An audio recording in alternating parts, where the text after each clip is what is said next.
Assalamualaikum warahmatullahi wabarakatuh.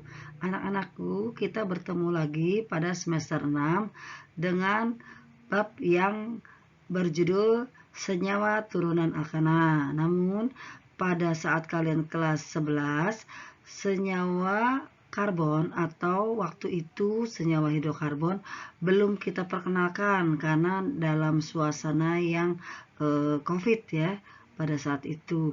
Maka kita ambil beberapa waktu dalam pelajaran awal kita untuk mengenal dulu tentang apa yang disebut dengan senyawa karbon. Pengertian adalah senyawa yang berasal dari makhluk hidup. Ya, kita ambil contoh gula pasir C12H22O11 berasal dari makhluk hidup. Kemudian cuka CH3COOH yang kalian kenal sebagai zat yang dibuat di pabrik ternyata dulu berasal dari air kelapa yang difermentasi. Nah, urea juga yang kamu kenal sebagai pupuk itu kamu kenal buatnya di pabrik. Nah, tetapi kalau mendengar cerita dahulu bahwa urea dibuat dari ekstrak ginjal hewan yang filtratnya diambil dan dipanaskan menjadi kristal urea. Nah, tetapi sejak ada penemuan secara kebetulan ya, yaitu percobaan dari Wohler, maka urea itu ternyata dibuat dari reaksi senyawa-senyawa anorganik. Nah, jadi secara tidak sengaja Wohler menemukan urea. Nah, gemparlah dunia kimia ya bahwa urea yang tadinya organik ternyata bisa dibuat dari senyawa anorganik. Nah, kemudian setelah dianalisa di dalam senyawa organik tersebut, itu kandungan yang dominan adalah unsur karbon. Nah, sehingga dari situ penyebutan senyawa organik bergeserlah menjadi penyebutan senyawa karbon. Ya, senyawa karbon lebih terkenal daripada sebutan senyawa organik ya untuk yang sekarang ya. Karena apa? Lebih luas ya. Nah, sekarang bagaimana cara membuktikan senyawa organik itu mengandung karbon? Ya, maka kita bisa melakukan kegiatannya itu dengan sederhana yaitu dibakar. Kita ambil contoh membakar sate ya. Sate itu berarti kan daging dari makhluk hidup. Maka ketika dibakar hasil akhirnya adalah berwarna hitam ya. Demikian dengan kayu, dengan daun. Nah, itu juga kalau kita bakar maka hasil akhirnya adalah berwarna hitam. Ini membuktikan bahwa dalam makhluk hidup itu ya dalam daun, dalam kayu, dalam daging itu mengandung karbon. Nah, sekarang pertanyaannya, kenapa plastik juga kalau dibakar menjadi hitam? Ya. Nah, disinilah ketika dianalisa bahwa apa? Plastik itu adalah pembungkus sintetis ya. Jadi kita sebagai manusia kan pikirannya berkembang, maka terjadilah pemikiran yang bertambah maju ya. Maka si pembungkus tadi ditiru ya.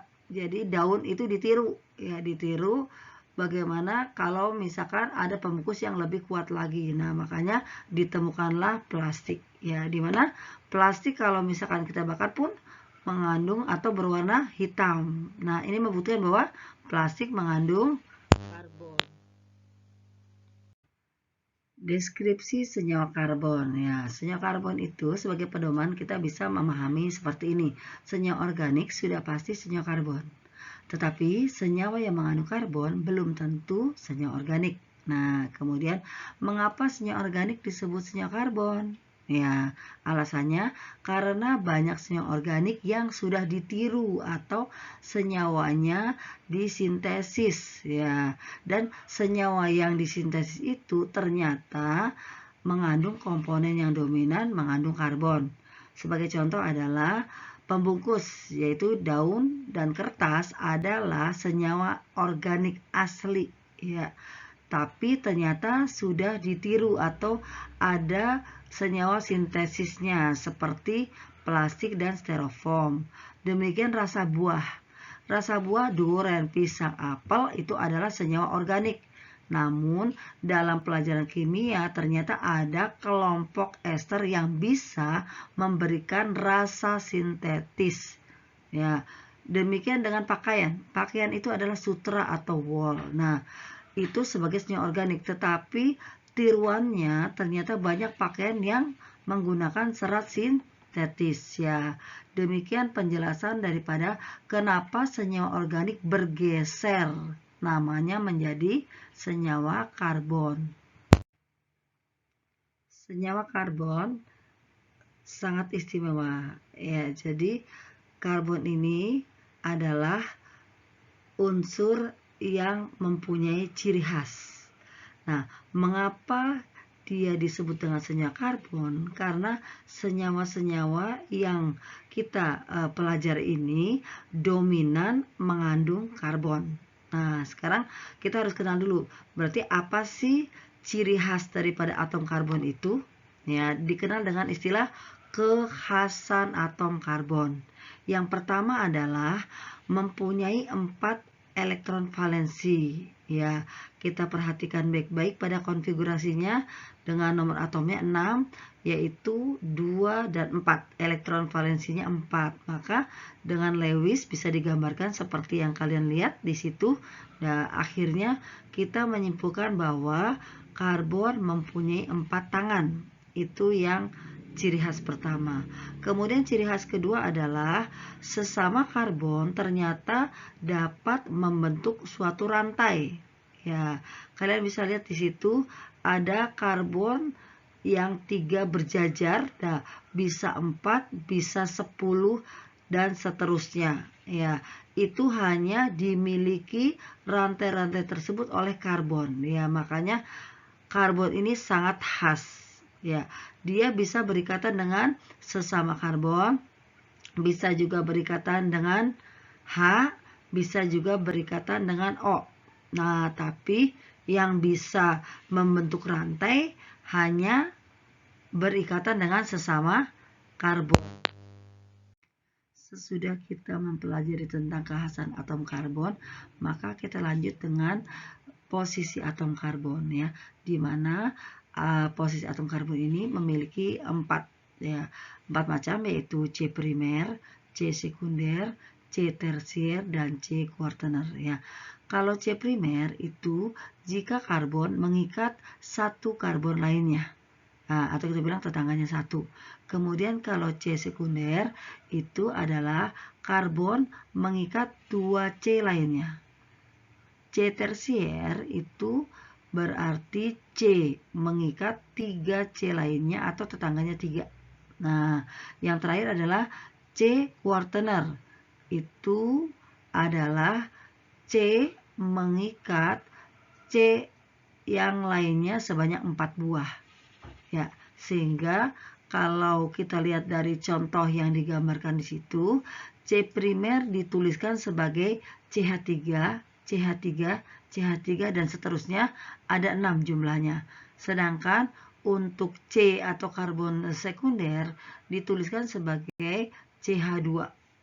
Ada 1 dalam contoh tersebut, dan yang tersier itu tertulis sebagai CH. CH ya, ada 2 buah. Sedangkan untuk yang kuartener tidak ada H-nya, ya. Jadi C saja. Nah, ada 1 buah. Ya, demikian penjelasan tentang posisi atom karbon. Sesudah kita mengetahui tentang posisi atom karbon, maka kita masuk ke pelajarannya pembagian hidrokarbon. Pembagian hidrokarbon ini kita bagi menjadi 3 bagian. Ada yang kita sebut dengan alkana, alkena, dan alkuna. Ya, perhatikan baik-baik dengan akhirannya, ana, ena, una, ya. Jadi ini apa, ya, pengertiannya?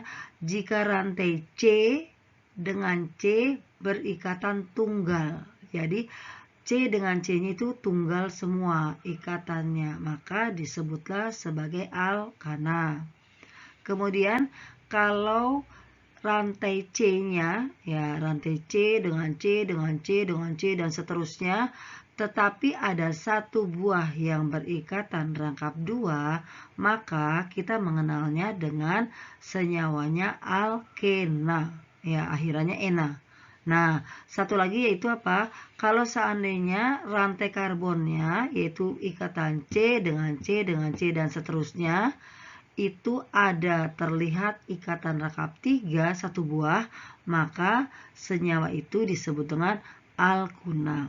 Nah, untuk mempelajari lebih lanjut, maka kita akan belajar tentang alkana saja dulu ya secara intensif, karena ini akan sangat berhubungan dengan pelajaran kita di kelas 12, yaitu senyawa turunan alkana. Ya, kita lihat sekarang tentang senyawa alkana ya. Dia mempunyai rumusnya adalah CnH2n plus 2. Nah, kita melihat deretnya. Disebut deret kenapa? Karena dari pendek lama-lama semakin panjang ya. Untuk kelas 11 ya, kita mengenalnya diwajibkan 10 dulu saja ya. Jadi kita lihat yang pertama adalah CH4. Jadi C-nya 1, H-nya ada 4 ya. Itu kita akan memberi namanya sebagai metana. Kemudian C-nya 2, H-nya ada 6.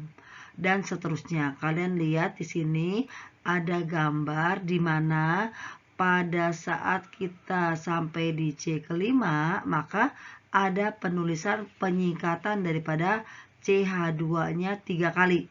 Ya, jadi untuk menggambarkan karbon yang rantainya ada 5, maka kita gambar CH3, CH2 3 kali, kemudian ditutup oleh CH3 lagi. Namanya pentana. Nah, demikian dengan C yang 9. Kamu bisa hitung di situ CH3, kemudian CH2-nya 7 kali ditutup oleh CH3. Ya, jadi jumlah seluruhnya C9H-nya 20 ya. Nah, berikut namanya perkenalkan juga. Inilah nama-nama daripada alkana atau kita sebut dengan nama deret alkana. C-nya 1 metana, C-nya 2 etana, C-nya 3 propana, C-nya 4 butana, C-nya 5 pentana, C-nya 6 heksana, C-nya 7 heptana, C-nya 8 oktana, C-nya 9 nonana, C-nya 10 dekana. Inilah nama-nama alkana. Satu lagi yang harus kita pelajari dalam senyawa alkana yaitu alkil atau cabang ya. Adalah alkana yang kehilangan satu atom H-nya ya. Kita berikan contoh yaitu CH4 metana. Jika kehilangan satu atom H, maka metana ini akan menjadi metil.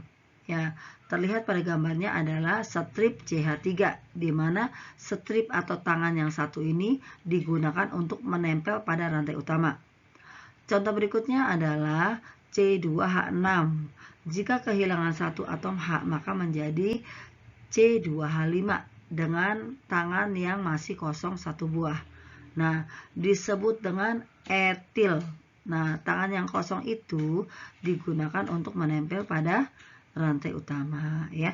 Jadi untuk pelajaran perkenalan tentang senyawa karbon kita sudahi dulu ya. Selesaikan sampai di sini dulu, sampai di alkana.